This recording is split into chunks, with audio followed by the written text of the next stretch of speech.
নিঃস্ব নিষ্পৃশ্য নমশূদ্র জাতিকে বাঁচিয়ে দিয়েছে। হরি হরি বল।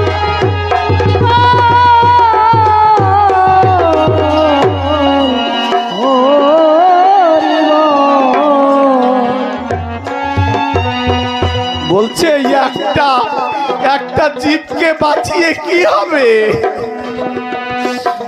সমগ্র নমশূদ্র জাতিকে আজ আমার গুরুচান ঠাকুর বাঁচিয়ে দিয়েছে। সে যে দয়ালু, কিন্তু তার কথা কেউ কি কর্ণগোচর করি আমরা? আজ গুরুচান ঠাকুর বুকে হাত দিয়ে পড়ে, বড় ব্যথা নিয়ে বসে আছে সিংহাসনের উপরে। একটু চিন্তা করে দেখেন দেখি, যে এই জগতে নমশূদ্র হয়ে পড়ে গুরুচাঁদের কথা মনে করি না আমার এই অন্তরে, এটা কি ঠিক করছি?